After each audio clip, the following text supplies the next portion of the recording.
Ooh. Hi, how you doing? Welcome to First Geek Congregation. As usual, we're starting a little late because, I don't know, some fool set the alarm off in the building when I walked in, and maybe that was me. I won't say. Which required talking to the guy who owns the place and everything else. Yeah, always a fun way to start the day with alarm screaming at you. So, anyways, but we're here. We're finally up. Sorry about the delay. I've said before, technology is great. It almost always results us in us being delayed for one reason or another, be it Windows Update or now alarm systems. Anyways, so glad you could join us. Today's discussion topic is salvation. Last week we were talking about sin. We were talking about sin from kind of a different set of standpoints, including some of the ideas of sin in other religions too. And it was my wife who said, well, you really ought to do one on salvation. Right after I said I wasn't going to do one on salvation. The great irony being that my wife is not here today to have this conversation because she's at home not feeling well. Alas. So now I get to do it by myself. So let's kick into it. Salvation. Salvation. Can somebody tell me what salvation is? Give me in your own words. In your own words. Don't speak up all at once. Insane.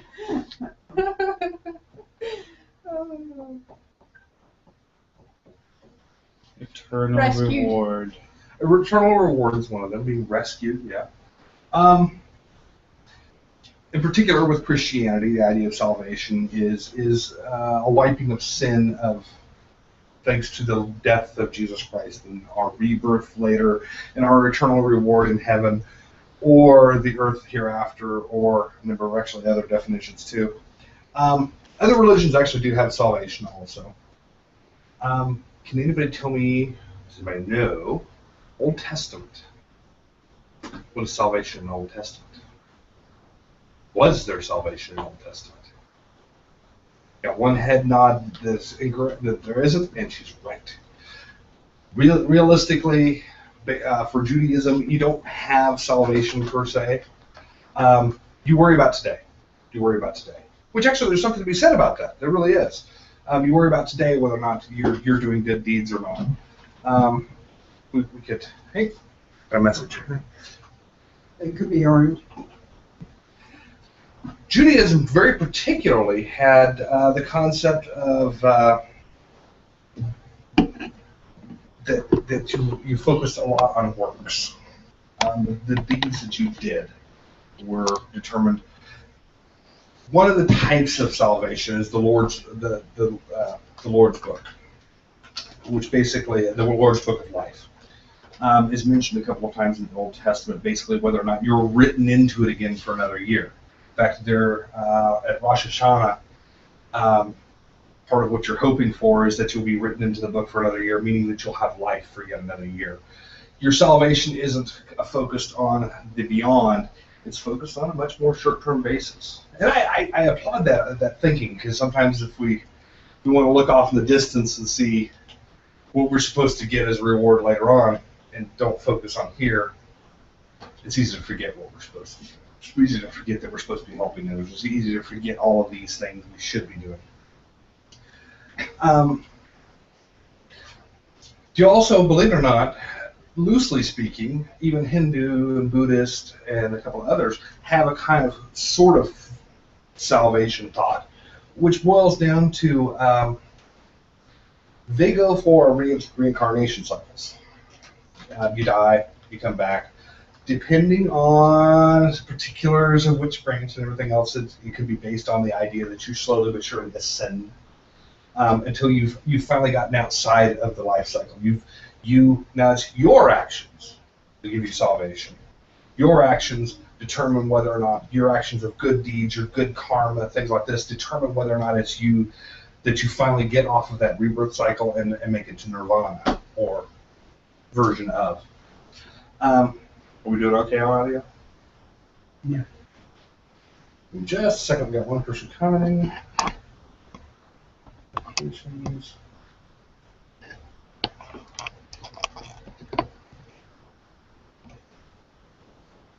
Huh. sorry to hear that, Caitlin. We have one person who's trying to watch whose laptop just can't handle watching it live, apparently. They can watch it later, 2 hours later, but not while it's live. When these are done, they actually, the live events actually automatically kick over on YouTube. So if you want to come back and prove me wrong later after you've had a chance to look at a book, sure, no problem, you can do that. We have some new people here, and one of the great comments that somebody made was that she can correct me at any time. So, and Islam also has its own, well, I should say Muslim, has its own form of redemption also, of salvation. And that it comes directly from God, not for us, it comes from Jesus. For them, it comes directly from God, not Muhammad, but from Allah. And it is also based off of the idea of good deeds and following God's word. So there's a lot of people have the concept of salvation, maybe not the particulars that Christianity has, but a lot of the same concepts. You do good things, and eventually it's going to, you get your reward. Now, here comes the fun one. Because if we're talking about Christianity, there's more than one thought. You can divide them into salvation by faith alone and salvation by works. Salvation by faith alone is, I believe in Jesus Christ, therefore I am saved. Salvation by works alone is, I believe in Jesus Christ, he is going to save me if I do all these things. Not everybody believes the same thing because there is a whole bunch of different branches of Christianity who have a whole lot of different definitions of how this works. Is anybody good? And I've got one person with eyebrows up going, huh? Wait, what? I wasn't familiar with it. Can I just get away with doing good stuff? Really? That's all I have to do? I thought Jesus said that you could not do it by your works. You know, it's funny that you say that. You say that. And people still have that. Because and the reason why Jesus said it very specifically, remember what I said about Judaism. Judaism is based off the idea of works Only. only. And I say that, I hate generalizing that, because even with Judaism, it's easy to view some of these religions as being one encapsulation. And then we look at Christianity and go, wow, there's so many variations. Judaism is the same way. So is Muslim religions, so is all these different ones. All the Abrahamic faiths just are shattered into little pieces in all directions. So when I say these generalizations, I apologize to anybody I offend. I'm not trying to offend you, but you can correct me if you want. I got it right in my pocket. You can just message me anytime. Anyways, you're right, he did. But some people don't. Some people never really adopted that. It's gone back and forth, and part of it comes down to some of the words of Paul, for instance, and and there's also another division, which basically boils down to a hybrid of the two. Neither faith alone nor works alone will get you there. Only You grace. have to be both. Well, you can only reach it through grace. Yes, grace or faith. You can't do it yourself. That's what. The idea of works in that context, where you're talking about the groups that look at it as both, those groups tend to look at it as being the opportunities to do good works. Those would be more what you consider to be part of that grace, because you are following the will of Jesus Christ. You are, for instance, going out and feeding the hungry. You are doing these things that are good deeds, but you also know that your salvation only comes through him. But to not do those things, to not do those good deeds, means that you run the risk of losing your salvation because you're not following in his footsteps. So there's that hybrid. And then there's also, you can also throw one more thing in. Sin. How does sin affect salvation? Anyone? Because there's not one answer. It's kind of weird because there's a part where Paul starts saying that if you become more perfect, you'll eventually stop sinning. But then there's another area that's like we all sin. If you say if you say you're not sinning, you're lying. Yes. So it's kind of confusing. Paul is always a hard one to read especially because you have to remember that the letters. I've gone over this over and over again. The letters were written over such a long time period. Mhm. And if you'll notice, there's a toning down of Paul over time. Paul was, you're all going to hell. Yeah, first Period. Okay, except for maybe you. You did pretty good.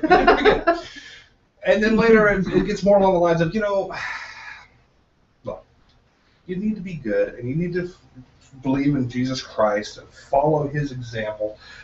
He doesn't, there's a part of me that wonders towards the end whether or not he's got a couple of letters that never got in there, like, everybody's got it. Okay, don't worry about it. I was really upset at the time. Well, let's face it, the guy spent some time in prison. He had a number of life events that were, and he started out, what did Paul start out as? Pharisee. Yeah. So you're talking Persecuting about, the Christians. because there is no zealot like the newly converted. Very true. And I've heard that said before, and I've nodded my head thinking, when I kind of, because if you don't know, I follow Messianic Judaism. On a personal basis, I follow Messianic Judaism. It's a little bit of Jewish, a lot of Christianity. And there's actually some people who are Messianic do Messianic Judaism, which is a lot of Jewish and a little bit of Jesus. There's a whole spread. My wife and I, actually before we were even dating, went to a conference called the NJAA, and we swore we would never return because, they were a little more than we wanted to handle, including that whole idea that, Messianic Judaism is great for Jews. What are you white people doing here? It was really kind of that bad. so anyways, so how does sin affect salvation? Do we lose it? I mean, she says no. Any other opinions? Can you back it up? Back up the no. That's why we pray for forgiveness. And do you have a biblical source for that? That's all right. I like doing that game because wasn't a lot of the Old Testament less about salvation, more about atonement? Yes, and actually you have Day of Atonement, you have et cetera, and specific rituals that you would yes. do to sort of atone for specific sins. Yes, and the sacrifice system. The sacrifice system could be looked at as having been obsoleted or done away with the death of Christ, the blood sacrifices, because Christ was the blood sacrifice. But everything up to that point, yes, absolutely. Everything from the scapegoat. You familiar with what the scapegoat is? Isn't it the goat caught in the briars? No. Actually, what this was is that you had the highest Kohen would take all the sins of a king. They would put them on the goat. They would tie. Then there's things that are biblical and there's things that became traditional about it. If I remember right, tying the thread around the neck of the goat was not part of biblical portion; it just became tradition. And then there's the kind of evil portion of this tradition here, because the idea is, and then you let the goat out of the camp. The goat was taking the sins away with it. That was one of the many ways that you did that. By the way, so there's what they did, and that was actually biblical rules. Pretty soon they actually kind of got wise and thought, because if the goat wanders back, it's bringing the sin back. So what did they do? Kill the goat. Well, not directly. They rushed it over the side of a cliff. Wow. Oh. I'm not sure how I feel about this idea. It doesn't seem quite right to me. And it wasn't biblically or said that this is what had to happen.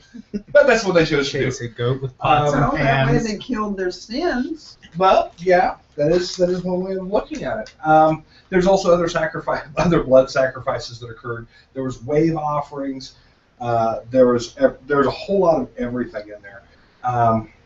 And you're right, that led to atonement. That was just you presenting it to God, and theoretically, now notice I say the word theoretically, you had to have a clean heart, et cetera, et cetera. You had to be ritually pure. There's a whole thing about being ritually pure before you showed up, which included don't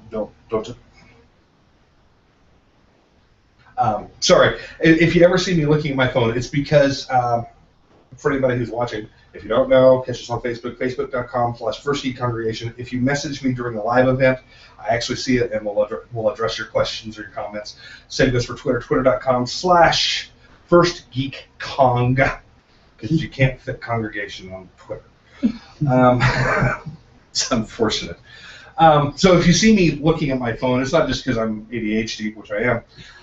It's that, well, theoretically, some of these are messages from people that we know out there. Usually get about one message. So far, we've usually gotten at least one person who'd say something during it. This time, at least, it was just Kaylin saying, well, I'm sorry, I can't watch. Sometimes it's just me. Oh, Yes. Yes, and you getting banned from Twitter. You totally did. During First Geek. That was impressive. I didn't know you could do that. Fight the power. I didn't know we did that. Another landmark for. Only takes one phrase to get banned from Twitter, apparently. Troll-lo-lo-lo-lo. That's it. Auto ban. It's an auto ban, yeah. Anyways, so all these things, you're right, come from atonement, not salvation. It's a similar concept, but a different concept. Same time, you know.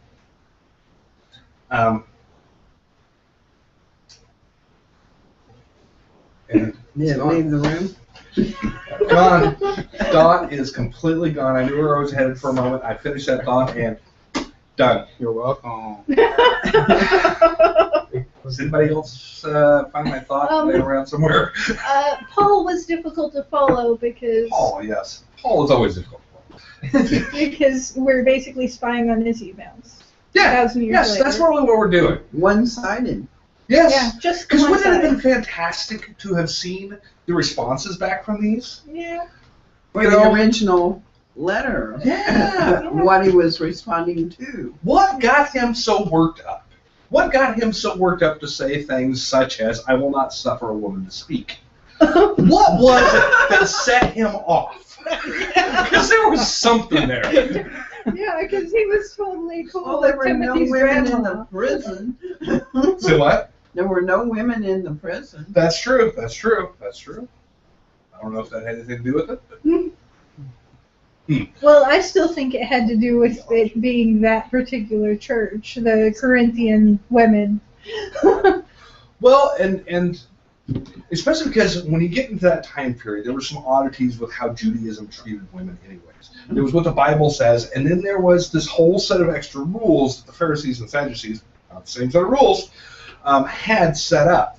For instance, a lot of the there was the division. The women could not see the men during these things. Allowed to. That apparently, for some groups of Judaism, that actually persisted for a very long time. And I never understood why. And everybody, just about everybody I've ever talked to about it in any depth usually just shakes their head. Only because we're impure and caused the original sin. Well, you know, every time I hear that, I read the story of Adam, and I don't agree with that. Adam made a choice. Adam made a choice. And, well, actually getting into that salvation thing, and speaking of Adam, there's one set of theories of original sin that say that you must have salvation, because if you don't have salvation, you have sin no matter how well you treated your life. No matter how well you did. You had Adam's sin. Can anybody actually cite for me in the Old Testament where that says that's true? Just to give you a hint. Yeah, I think that there was something more along the lines of, you know, even that there was a point where he said even Noah couldn't save the other members of his own family with his own righteousness now, you know. So it was more taking it from the, you know, your your parents ate sour grapes and it's turned the teeth of the children or something ideals, to, no, it's your own righteousness. Yeah. It's not genetically inherited. Yeah, you Yeah. can't save somebody else just by being so righteous now, Yeah. But Well- that worked at the time. At the time, there was something for that, and the system, not say it's changed. It's not the right word.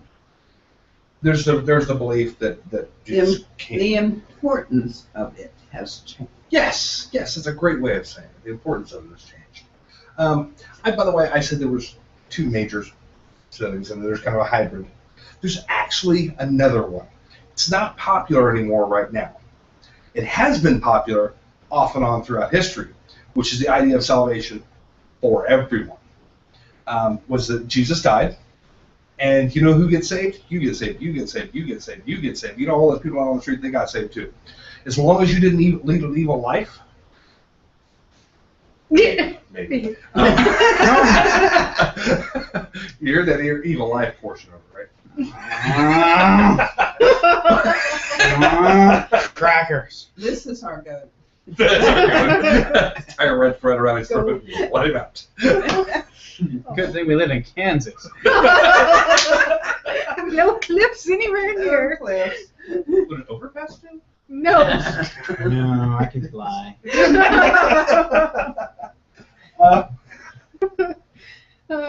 So, anyways, there has been off and on throughout history an idea that salvation was actually for everyone. It was with the exception of people who lived a truly evil life. If you lived a good life and you did good things, if you follow the concept that Paul put forth, as much as I pick on Paul, he has some good things he said. If you followed the word that God has inscribed upon your heart, regardless of whether you were still saved, as long as you followed that. But that has been one of those things that has gone, we're talking 2,000 years of history since then. It's gone off and on. There's still sects of it that still exist that kind of believe that. But on the other hand, they also don't diminish the idea within that you need to do all these things, that you still need to help people, that you still need to do good deeds, that you, for lack of a better term, that you keep that scale balanced on the side of good. But that's so that you are more Christ-like and follow the teachings of Christ. Yes. So it's odd, to say, well, you get salvation anyways, but you still need to do these things. It's hard, and we don't have a true answer. We don't have a true answer for who gets salvation and who doesn't. We're not God. We're not Jesus Christ. And the words that we do have, some of Paul's things that he says actually does conflict slightly. There's a couple of actual things in the gospel that if you go back and forth and you look at them too hard, you're going to melt parts of your brain, because it's like, well, wait, doesn't it say here and that's here? Yeah. Contradictory, yeah. Yeah, you especially because it's more likely originally delivered in Hebrew, written down in Greek, or written in Hebrew but translated to Greek and the Hebrew missing. We don't know. Then from Greek to Latin, from Latin to eventually to English, and then go back to the Greek and translate to the English. But don't they have a hard time explaining Lot? Who How so? committed no evils. He was an upstanding citizen, did all the things he was supposed to do, and had all these horrid things happen to him. You mean Job? Huh? Job?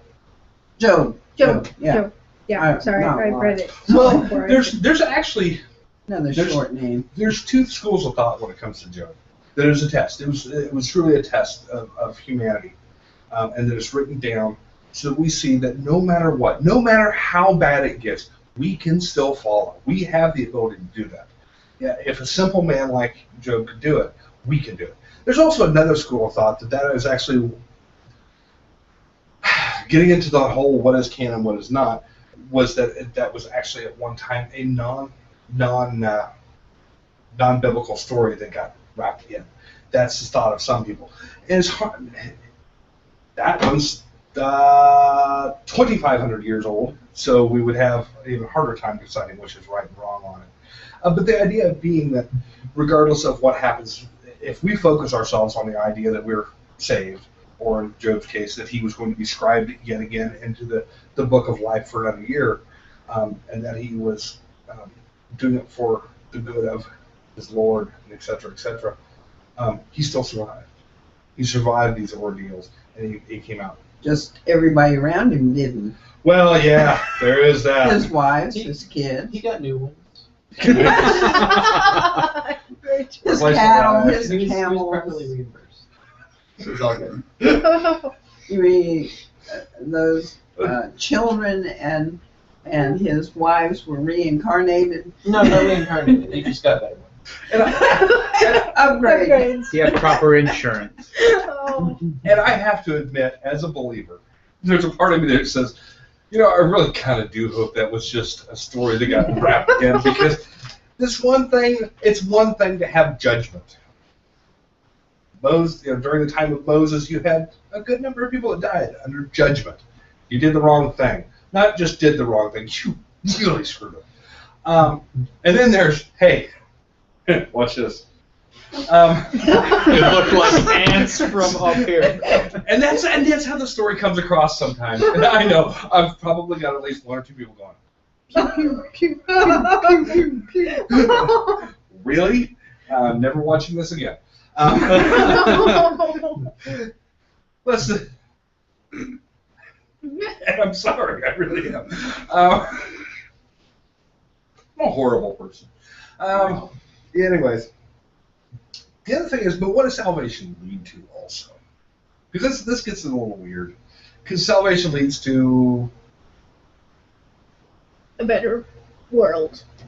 Okay, there's one. Better life. There's supposed to be a new heaven, new earth.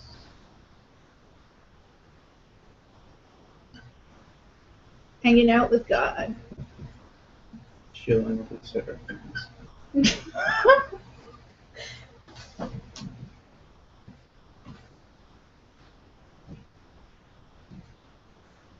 I'm going to throw this one in here.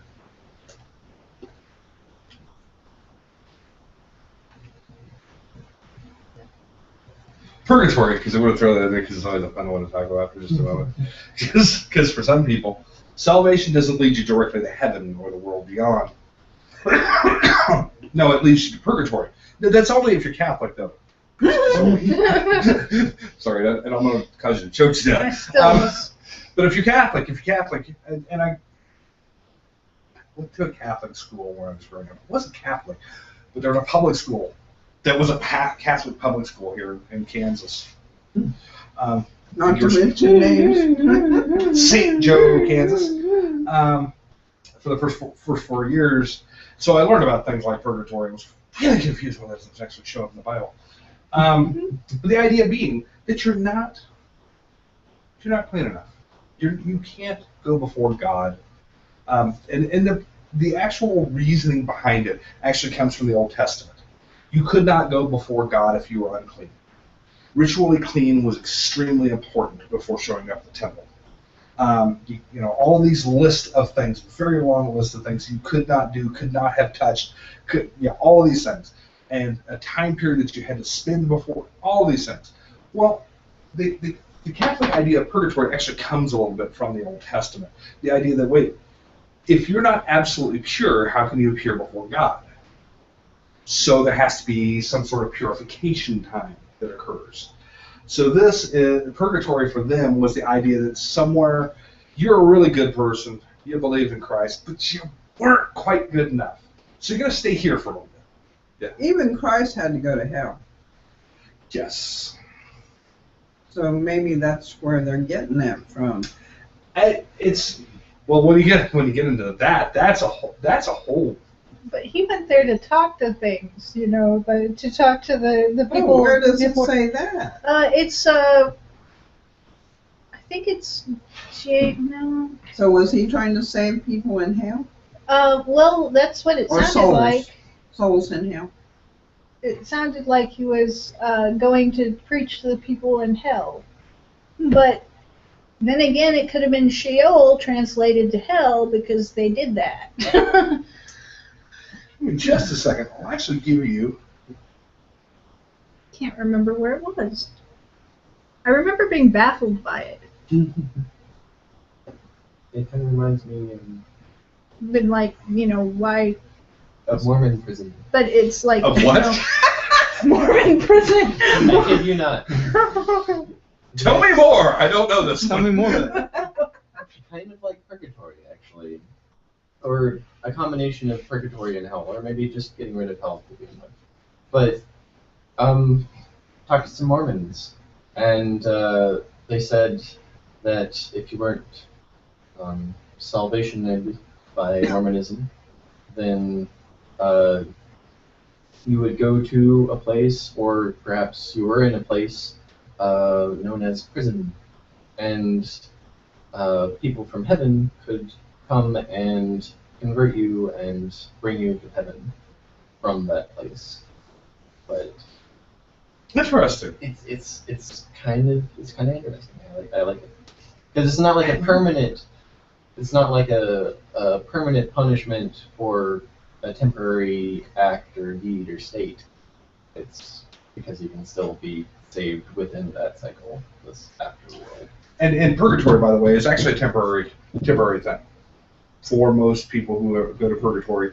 And by the way, that depends on who you talk to, because I was taught it was not permanent, or that it was not temporary. This is a permanent situation. You didn't get all the bad things of going to hell, but you didn't get to be before God either. And I was taught that was permanent, and because I was not baptized, I was going. If I led a great life and believed in Jesus Christ, the best I could do was purgatory. Wow. Yeah, you talk about. God can't save you because you didn't do the right thing. No, you did all the right things, but you still can't see The God. right thing in this particular case would have been being baptized because that's the only thing that's getting you there. You can't get in the club no matter what. Yeah, that's just One So, hell of a not right. bouncer. Yeah. So yeah. Yeah. What a thing to tell a second grader. wow. You might as well go to the liquor store now. What's the point? Yeah, Doom. it's But- only a little worse. But most belief ends up boiling down to that this is a temporary thing. That you have something that must be cleansed out of you, and I'm going off of, if I remember correctly, you're going to be cleansed by fire. That must be cleansed out of you before you can finally be in front of God. But I thought the baptism, you were cleansed in water. Baptism. You could do a whole show on that. Okay. Whole show. Which part Next Sunday. of salvation requires baptism? Which part of salvation requires baptism? Biblically. That's the important statement right there. Biblically. The born again in water and the Spirit, and that's stretching it because, what did he mean by born again in water and the Spirit? We can only guess that he's talking about baptism because John baptized him. Yeah, it's nebulous at best. Yeah. It is a matter of belief. Baptism actually is a per faith thing that it depends on that particular religion, how they view baptism. Where I went, baptism was symbolic of rebirth. It's just a symbolic act. And I actually did get baptized. Oh, no, dunk. Full dunk. Submergent. Yes, full submergence. That's not. And that's, and again, it's a symbolic act. That was my symbolic of, you know what, there was my life. I'm done with that. I've done with these deeds that I have done previously. Then you haven't had a minister wet his thumb and put the sign of the cross on your forehead. That's symbolic. Well, that comes down to which group you want. Mhm. I mean, that's the kicker to a lot of these things. Which group is it that you're talking about? Presumably, Jesus didn't have a water cross in his Jesus would not have. Crucified. Actually, I say that. I say Jesus would not have. There's actually, okay, Hebrew, we're used to seeing Hebrew characters all the time. I love this. This is hilarious. We're used to seeing Hebrew characters all the time. or at least I am. 'Cause No, Your you should hand's write dirty. to the right or the left. You're standing in front of your writing. picky. I've only got so much And space to work if with. you move that chair over to even with your mark, then that gives you more space. That's wrong. That's wrong. There we go. Everybody should have a mom around here. I had a point I was making, and it's gone now. The Hebrew. Hebrew Cross, characters. cross on his We're used to- forehead, that's what we used were to talking seeing about. Hebrew.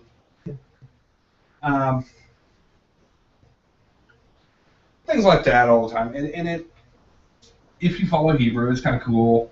The problem is, Hebrew actually has a lot of history behind it, and I'm getting to a point about this. Hebrew has a lot of history behind it. So there's Hebrew, and then there's Paleo-Hebrew. Paleo-Hebrew looks a little more like, this is not, anybody who looks at it goes, that's not Hebrew. You're right, it's not. I was just drunk. But this is more representative of what it looks like. A much more stick style. And there's somebody I wish could be here for this conversation because he would go, let me get this. And then there is true ancient Hebrew. Really, really, really old stuff. And when you look at it, you go, wait, that looks like kind of like Egyptian or something. Because it was. It was kind of like it. It was pictographs.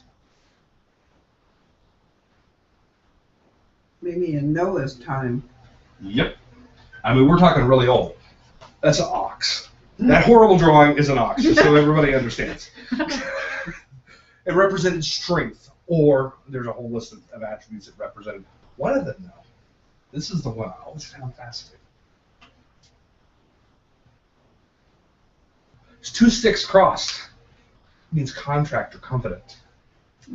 So, that idea that, he wouldn't, can't say that he would or wouldn't, because within the language, it actually was a thing at one time. Now, keep in mind, this is time of Moses. The language has moved on twice since then. Actually, this would be more like time of Noah. The language has moved on a couple of times since then. So I figured that's why it had the Egyptian influence. I don't know. And not knowing the history of the language nearly as well as I'd like to. My major in college, when I went to college, is I wanted to get a degree in anthropology and archaeology. One, because I wear a really cool leather fedora, so I've got to be an archaeologist. And two, because I'm actually fairly interested in a lot of this and a lot of the cultures and things like that. So,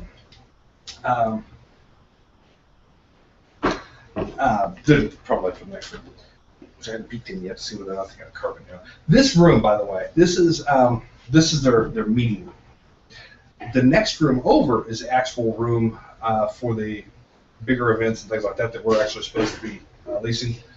That has going to have a projector and all these neat functions. And I harp about this every week because then people can quit putting up with my horrible handwriting and drawings. I can put these on the iPad and they'll look nice. In theory. The problem is it also is not conducive to the rambling and the sidetracks that we all take very frequently. Since we do. So anyway, what I was saying was, it's, you never know. I mean, it's possible one way or another. But when it comes to the meaning of what it truly means to be baptized, and symbolic versus literalism, and that is a per Christian religion thing, and it's so fascinating to get the explanation behind each one, because the explanation of the reasoning behind it is very different between different groups. For the Baptist, is because we're trying to be more Christ-like. That's why the total submersion, because Yes. Christ was also submerged. But then you have your other ones that say, but it wasn't a river. Yeah. It wasn't fresh water. Yeah. Doesn't count. Doesn't count. Doesn't count. You always have your rules layers, whatever Oh, it yeah. is. Oh, I mean, yeah. whether it's D&D or Just- religion. Just that's what your T-shirt is. That is awesome. Periodic table of Minecraft. That is awesome. Sorry. Ooh, shiny. And then there's also a difference between baptism and dedication for these different groups. I am not a believer in baptizing babies. I'm not, because it means they didn't make a choice to do these things. And it makes some sort of implication that by the parent doing this, they are forced, this is the life they must walk. Well, if we've got free will, that's not the case. In fact, actually, it might be detrimental. Dedication, on the other hand, the idea of dedication, which acts like a baptism, but isn't a baptism, is actually saying that I dedicate my child to the Lord. Totally different thing, but kind of similar.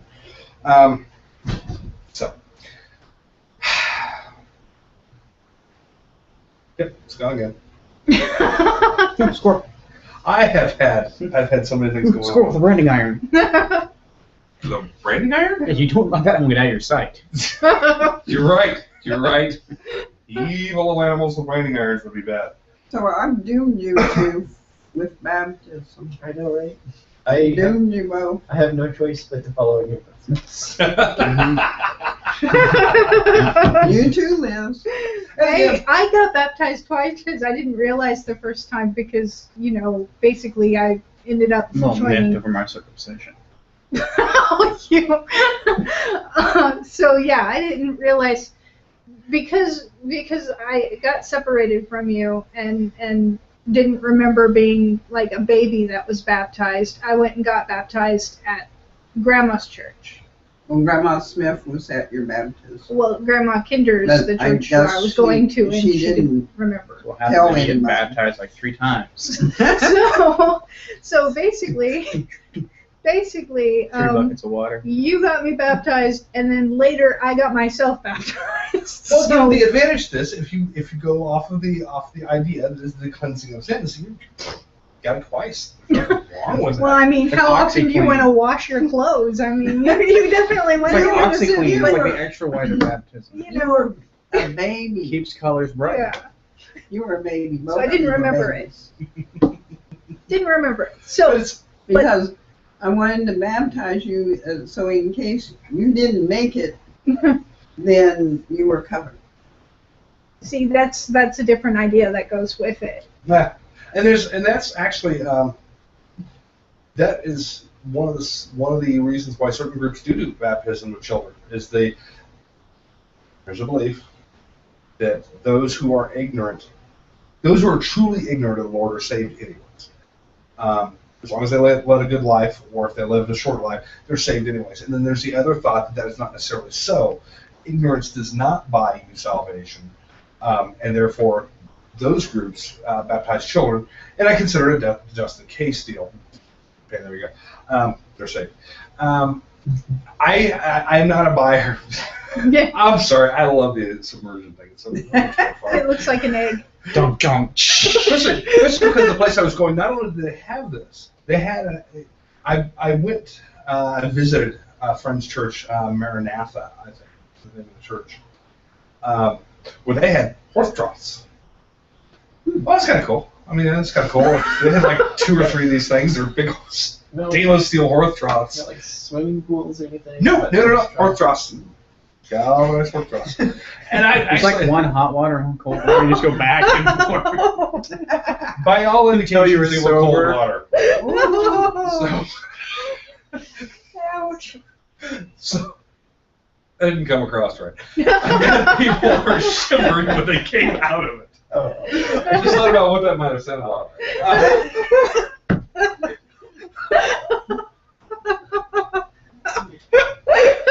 Meredith Pod. Oh no, there's no It's like stopping. there's There's no no stopping. stopping. Once we start, we keep going. Even if we get a little red. Anyway, they had these horse troughs that they filled up. They did their baptisms that way. There's 2 of them, and then like the place I was going, behind like everything else on the, well, they don't have an altar per se, but their raised stage behind it was actually a permanent baptismal pool, and there's a set of stairs that came down in the back. They just filled up the pool, let it set for a while so it got warm enough, and you did them there. Maybe had heating elements you couldn't see. I think they did have some heating elements in it. It still got a chilly. Not too bad, but it still got a chilly. and then the crowd sitting there could not see them. That could be, if they wanted to, everybody could have it as a personal thing. And there's a time of year that they open up that baptismal pool. It is your choice. If you would like to go back there and submerge yourself, you may. Because the belief is a little different. It's again symbolic that this is the washing away of your sins. Because keep in mind, Messianic Judaism, part of the ritual cleansing from Judaism back in the back when the temple system was still a viable thing. Submersion was a different thing. That was truly supposed to be part of your washing of certain sins. Particularly, if you touched a dead body, you were going to be outside of the camp for 7 days and wash yourself. That is a really good rule. I mean, some of those rules made some sense. Quarantine. Well, and going with that, they also had the thing that if it was a clay pot and it was in a room that somebody had died, well, you smash all the clay pots. The metal pots, you fired them so that they were completely cleansed. And some of those rules did make sense. I mean, there's a couple of them you look at it and go, okay, I don't really understand, but okay, I'll follow that, I guess. Yeah, that's where sometimes I get upset with it, because if you've touched a woman. During certain times, apparently you're going to be outside the camp. If you touched a woman who has had a female child for any time 70 days after she had their child, you're unclean. The woman is unclean the whole time. But the process. So what? Nothing. I said burn all her garments. It's not quite that bad. But anyways, the cleansing, the ritual, not baptism, but submersion, was part of the system. So it's still, I've never heard of self-baptism. Well, actually, believe it or not, like I said, it's not baptism. It's submersion. There's a difference. Okay, well, you said they can go back there and do it if they want. Do immersion. Oh, yeah. Not baptism. Okay. No, and I don't know whether you can or can't self-baptize, but I would assume, based on how we view baptism, you have to have a piece of clergy involved in it. Could I go baptize myself? I don't know. Well, I guess John the Baptist's gone, so do you really want a sub?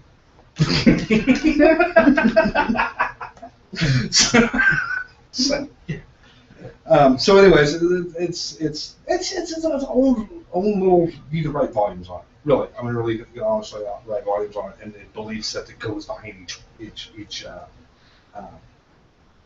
reason why. But we'll go back to salvation, because it's so much simpler. So I was mentioning, I erased it. I don't know why I erased it, but I mentioned that there was the results of salvation. The results of salvation would be absolution of sin after death, getting into heaven, a better world, because you are right, there is the mention of the world after. I think it was you that said it. Mm-hmm. Which the world after is, oddly enough, translated two different ways depending on what group. Because there's the group that believes that, okay, that's what that's saying is there's another earth, that earth continues after as another earth, and then there's a second heaven, and it gets really complicated. Really complicated. I've never really actually wrapped my brain around all of it.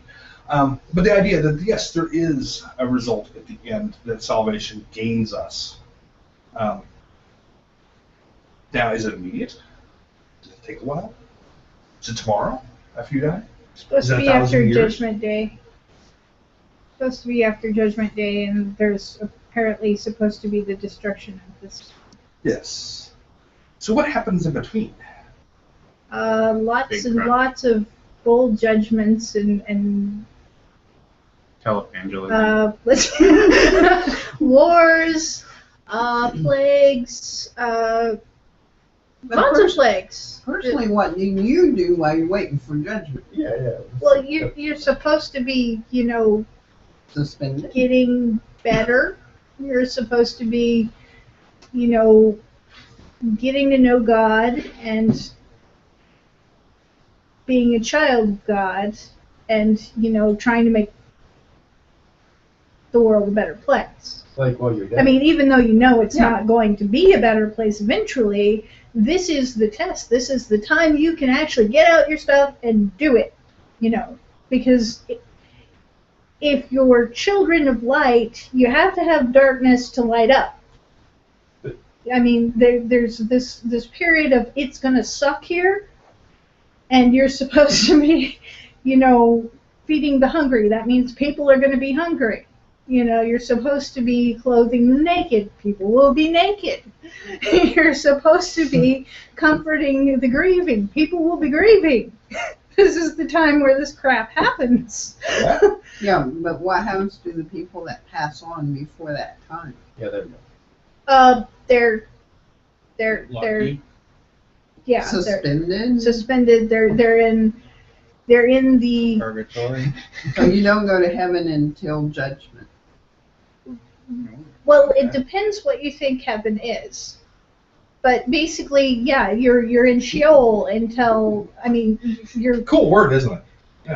yeah that. Sounds like a spell. I mean, Moses and them were able to be called out of wherever to go hang out with Jesus. They were, they were, And Gabriel and a bunch of them. yeah, I mean, they were, But those were angels.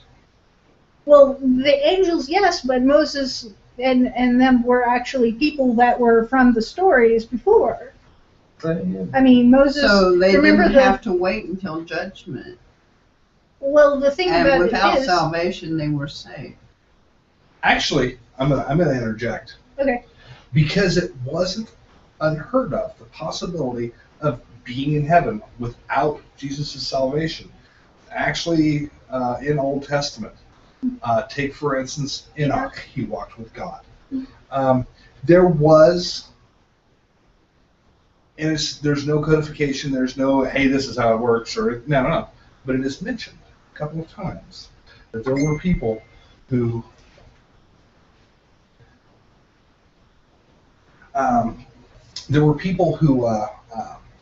had ascended one way or another, that had joined God without having to wait for Jesus' salvation. terrifying. There's no, and Sorry. another one of those moments that there's volumes you could write on this, because there's no direct reasoning behind why. Is this how it worked for everybody, or were they all of them the dry bones that lay on the ground? But is that why Saul and David were never brought back? Because they descended instead of ascended? Don't know. And actually, with David, the theory, okay, how do I say this? The theory with David was that David was to return, that David was a precursor to the salvation of Israel. The difference, and in fact, actually, the big difference between Judaism and Christianity can be hinged on two things. Judaism believes that David was the salvation, or was going to return as the Messiah. He was the precursor, and he was going to return. Same with Isaiah, was going to return as his announcer. When you get to Christianity, though, the Lion of Judah, Jesus actually stands there instead. He came as the Lamb. He will come again in Christian belief. He will come again as the Lion, as the conqueror and the destroyer. So the whole idea of what happened to David, why didn't David get to do the same thing after being a man after the Lord's heart? Man, I don't know. I really don't know. There's so many theories that are had there that depends on whether really depends on which perspective you want to look at it from, or was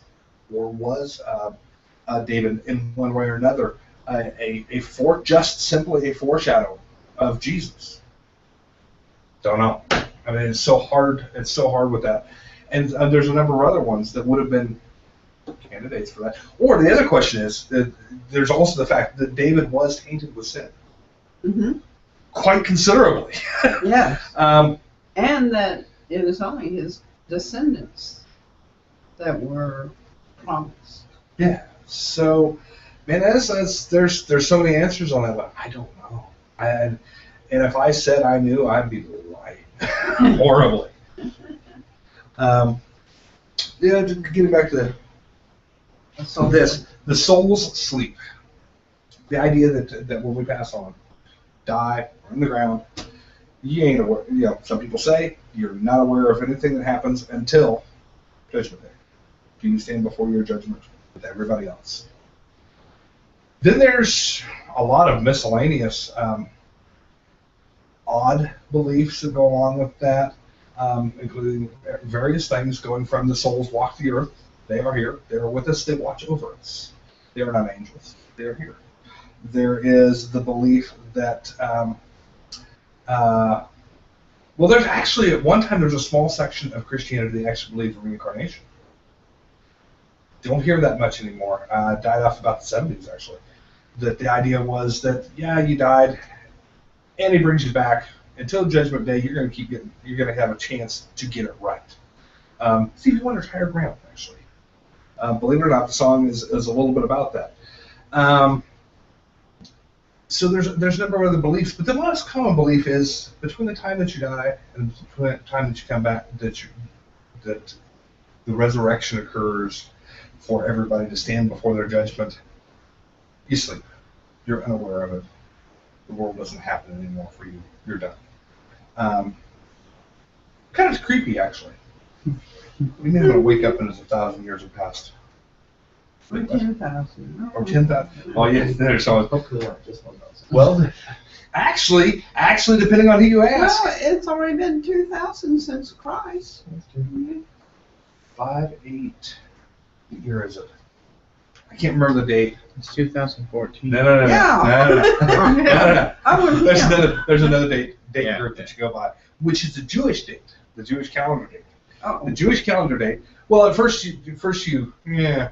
Believe it or not, there's some sections of Christianity that follows that because we're in year 5,800 and something. Soon Christ will return, according to them, because it'll have been 6,000 years. Didn't Jesus? That seems arbitrary. Didn't Jesus say even he didn't know when it was going to happen? No man shall know the date, the day, or the hour of my return. Yeah.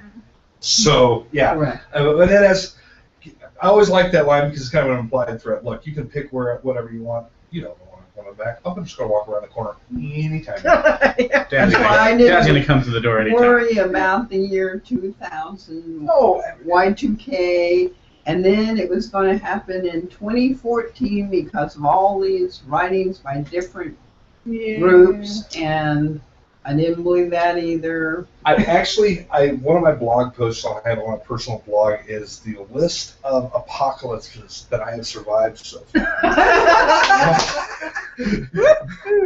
And I need to update that because actually there's been a couple more. But since the death of Christ, we've been promised the return of Christ, and because of that, there's always people who want him to return, and they're thinking wishfully, and they're blessed in that respect. And then there are those who want it in because It's gotten so bad. it's gotten so bad. And then there's those who just want to profit from it. Those are the people that the first two group, I nod my head and go, if that's what you want to believe, it's all right. Time will tell. That third group, though, that wishes to profit from it. No. I don't think you can profit from Jesus. No. It's not that they're wanting to profit from the return. It's they want to profit from the idea that he's going to return at a given date. Oh. They're trying to profit from other people. Yeah. They don't believe it's going to happen. don't care if it happens. They're like, you guys are suckers. They would and I'm rather going not. to get money. Buy my book and I'll tell you how. Yeah, exactly. Buy my DVD and I'll show you exactly when Jesus Christ is. Yeah. I don't like this. They are Pharisees and Sadducees that, yeah. Some of them wear the cloth. Yes, they do. Honestly, most of them do. Most of the loudest. They don't give an exact day. They say, the time is at hand now. Well, and I have always had this belief that, okay, you know what, it doesn't matter if it's going to happen tomorrow. It doesn't matter if it's going to happen next year. And there's even the theory that it's already started. Mhm. Doesn't matter. It is so completely irrelevant. Live your life, live a good life, help other people. If you're going to be a believer, believe in Jesus Christ. But just don't worry about the rest of it. The rest of it's details. You come back, if you get tapped on the shoulder, it's Jesus, hey, how you doing? It's a great day. Beyond that, don't worry about it. I know as a child I heard about the puddle of clothes. Yeah. That so impressed me. The drawing, the great drawing up, the rapture. Because the Lord And the has a lot of believers naked will people. be a puddle of clothes.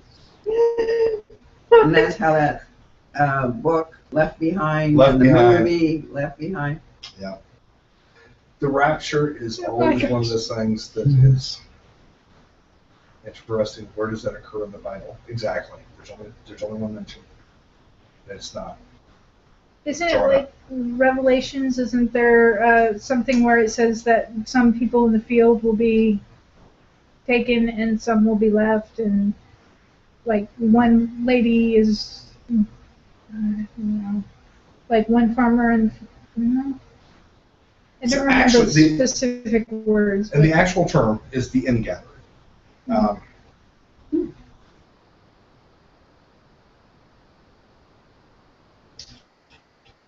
Give me just a minute. Typically. Puddle of clothes. You're not finding it. Yeah, he said. Yeah, Praise. and that's what you That's what I just said, Actually, give me a second. I actually did say something wrong, and I'll correct myself here just a second.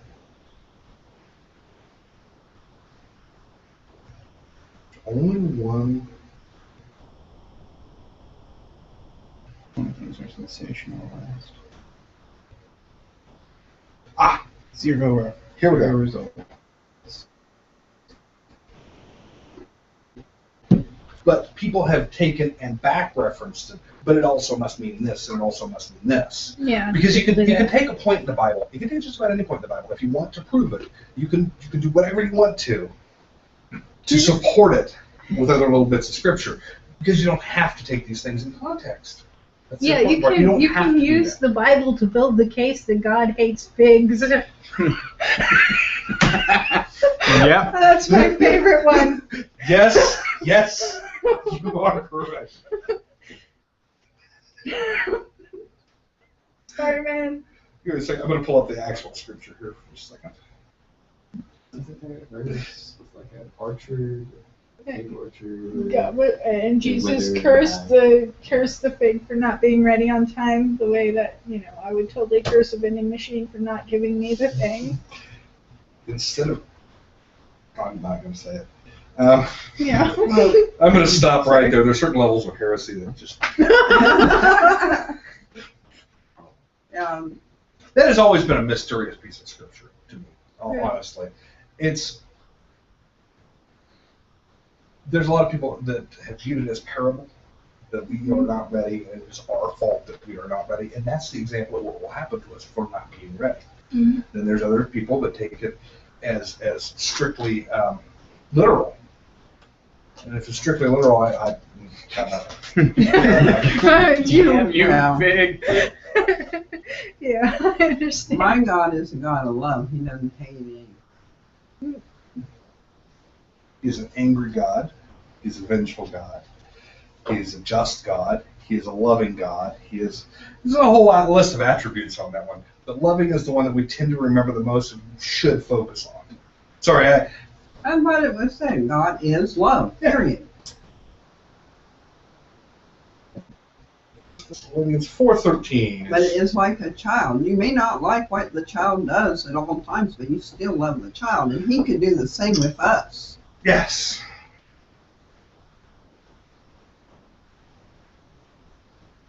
Can't believe I've gotten myself off on the rapture. Honestly, Well, it's a I was subject to- confused where that even came from.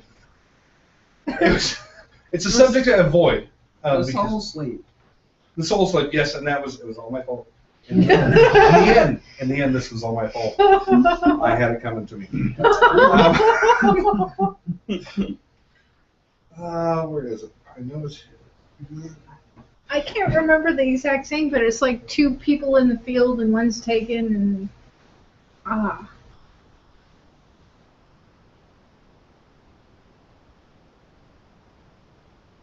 That's the only thing I could even find that even came close when I was looking, because somebody had told me about the rapture and that didn't make any sense. This isn't the reference I'm looking for. I will actually have to sit down now and find the reference. Because it is not simple. It is not a simple,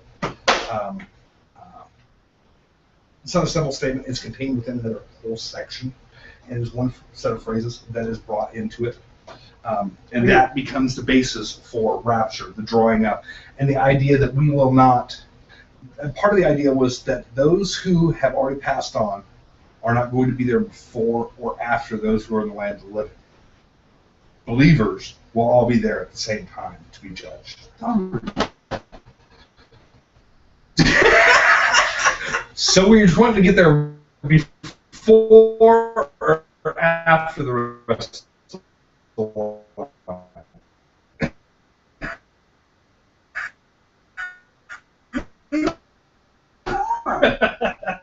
You were holding your hand up. What was it? Oh, communications. Oh, the iPad? I just use the iPad for my scripture. And for It's a separate device. today, I knew this was going to be such a chaotic conversation. Typically, I have what I'm going to refer to as a rough guideline of the things that we're going to talk about. Did you lose it? No. Actually, knowing what this conversation was going to be, there was no. You knew better. This is not going to be a nice linear conversation. So I just kind of put a couple of highlights in my head. This is where we're going to go. And you know what? I know it's just going to go kind of this way every once in a while. Like somebody's going to say something about rapture. Rapture, and actually, I would love to do a thing on rapture and a couple of other bits from the Bible that are interesting from the standpoint that they're. I'm not going to say they're right or wrong, that the popular opinion is right or wrong, because there's no way to tell. But it's interesting that there's a history that leads up to these things. That there's a line that started here, and somebody writes about this, and then somebody writes about this until we reach what our current belief set is on a given thing. Since the third time I did First Geek Congregation, this has been on my list of to-dos, which is basically it boils down to a history of how Christianity has changed over time. I have yet to finish the research for that. It is too intense, and I'm afraid that's going to be one of those things that I could do an all-day deal on. We don't have the space for all day. Nobody wants to sit here for all day. And I don't blame them, especially not to listen to me ramble. Okay, anyways, back to salvation and that sort of thing. We've talked about soul sleep, the idea that you're just going to bing, and you'll be there. You'll be there at the same time as everybody else is going to be judged. Does that mean there's a line? Because there's always been the joke about the line getting into heaven or the line getting into hell, depending on who you're talking to. So what? Oh, sorry. I was just. What's more hell? It's like, welcome to heaven, here's your harp. Like, welcome to hell, here's your accordion. Hi, Weird Al. Anyways. Gary Larson. Say what? Gary Larson. Gary, oh, there you go. I was referring to you. Yeah. Then how do you account for people that have had death experiences and they ascend to Jesus? Yeah, I went to heaven and I met Jesus and we shook hands and held around, got a burger. Yeah. How Not do exactly. you account for it? I don't. I got nothing, because there's actually there's a physiological explanation of what happens. That a lot of it has to do with the shutting down of the brain as we go into low oxygen states. I don't know.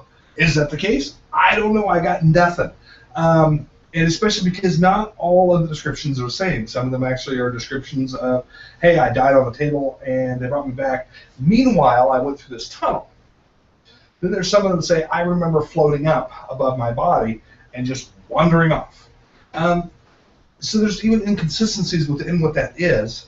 I've never heard one where it's like, hey, I've never heard somebody that had any belief in what they said when they said they got to heaven and they talked to so and so. If you got that far, I don't think you're coming back. I don't. Not when you get told at the gate it's not your time. Yeah, I don't know, and I can't. I'm not going to call people liars over this, but it doesn't necessarily mean I believe them either. There's a line in between the two. Just because you experience something. So what? We believe they believe. Well, there's that, and there is a thing that sometimes you experience things. Just because it's how you translate how it's experienced doesn't necessarily mean it's how everybody else is going to believe it. I don't know. I got nothing on those. And there's literally, and when it comes to the biblical, onto that whole process, there is nothing biblical to back it or to say no. There's nothing, neither way. Death is an enigma to us in the Bible. We really don't know much about it. We know we die. The dry bones can be risen from the earth. We can be risen whole from, because in Isaiah, you're right, all the bones risen from the earth and made whole. There's been, I remember this as a kid, the whole discussion of, well, what if you lose an arm? Because it was a thing. I remember this as a kid. It was a thing. You know, what if you lose an arm? Well, you're made whole again. How does that work? It's God. Sure, yeah. That's I never understood it. Like a Namekian. So what? No. I'm just blurring things out. Like a Namekian. It would have been nice to talk to Lazarus. So what? Since Lazarus, he brought him back from the dead. That's a great. It would have been nice to talk to him. Well, you know, if you're going to go that far, I'd rather just stick around and talk to Jesus for a little bit. I mean, honestly. Yeah, Lazarus, that's cool and everything. He healed you. That's great. Could you stay there? I'll come back to you. I'm really Watch want to the talk to bait this there. guy. I have so many questions for him. He's going to give me a story about a mustard seed, and I'm not going to understand it. You technically touched a dead guy. You gotta go wash yourself. I don't think he touched him. He just yelled orders at him. He was like, hey, come out. No, I'm Lazarus. It was Technically, like, touch a dead guy. Yeah, he's going to be out Oh, for he dead. 7 days. 7 Yeah. days. You go that way, I gotta talk to this guy. Yes. Don't mention me. You're getting me dirty, too. So. Look at all the dead germs. Have I seen John the Baptist? Yes.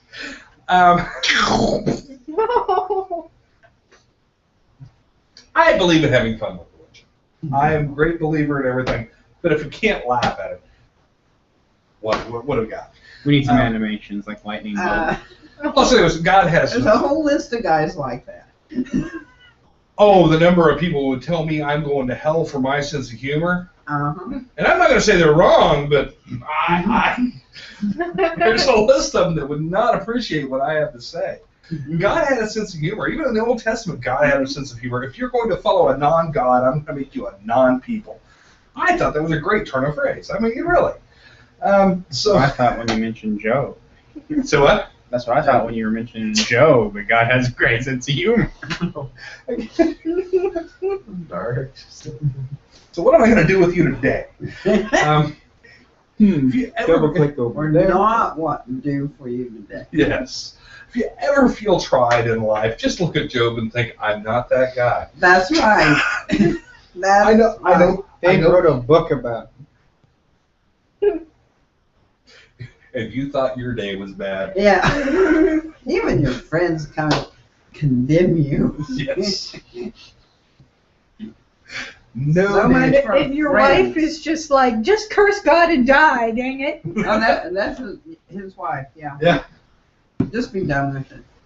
I'm tired of this already. Wow. Stinking, rotting flesh, don't you come in this house. What house? It was a junk pile. Don't come in this junk pile. Dirt. Jeez, this is like Bag on Job Day. Yes. You should not do that. Got him. Oh. Oh, I did not know I was going to think my sinus was this tea today on film. Or on. You were on camera. Oh, good. Phew. We get enough people in here, we'll keep it going. Oh, I enjoyed it. I have a thing. I don't want this thing to grow too large. I don't want to ever have it grow too large. On the other hand, the more people it is, the more fun it's going to be. Especially as people get comfortable with the idea.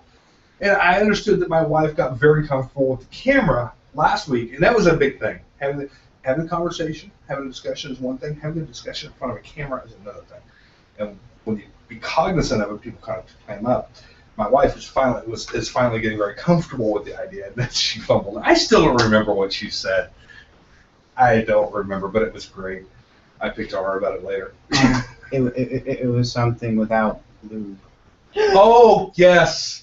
Yes. Right. Yes. Yes, it was. That was funny. Look at the whiteboard! What a lovely whiteboard you have. You were writing salvation up there. Write something up there. Get back on Somebody might lose the train of thought of what we're talking about. But don't put it where you're going to stand in front of it. Yes, Mom. Off to the right, off to the left, Yes, Mom. unless you're going to stand on the right or left. He's gonna do everywhere. It's gonna have. It will be in all places. You are related You will ever be- to my children. You shall be able to find salvation no Are matter you what. saying that I'm a smart aleck? I might be. You have to watch what you tell your children. One more over here. There's room. Yeah, there's plenty No, more I'm good. room. I'm good. Okay. Because I figure no matter where I stand now, it should, unless I do this. It's oh my god.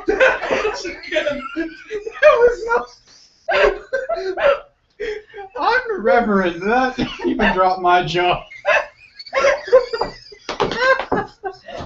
Oh dear. I just realized, no, that's not where I was going with that. No. I thought I was being a smart aleck and just covering the board. I didn't realize. Oh. I am You too. Yeah. Oh. Woo. That was a good one. Forgive me for this entire episode. This is what we call improv. Well, you had the Trinity up there. You got it written 3 times. Yeah, I thoroughly did not think that one through. Not a bit of it. Not a bit of it. Not a thing it ain't.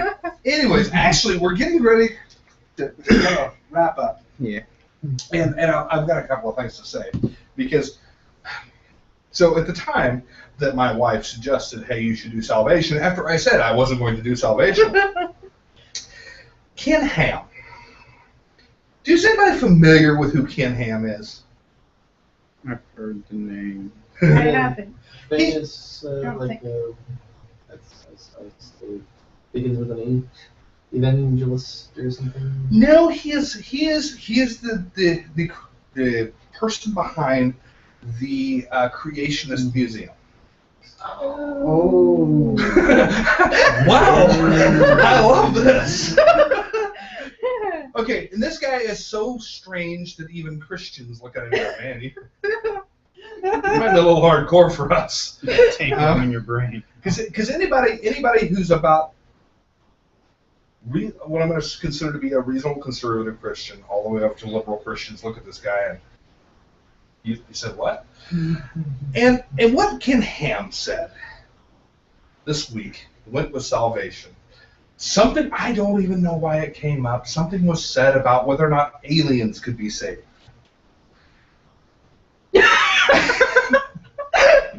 Wow, what a And the answer is what got me. No, all aliens will go to hell. what? Because they don't know Christ, and it doesn't matter whether they could be saved or not. What?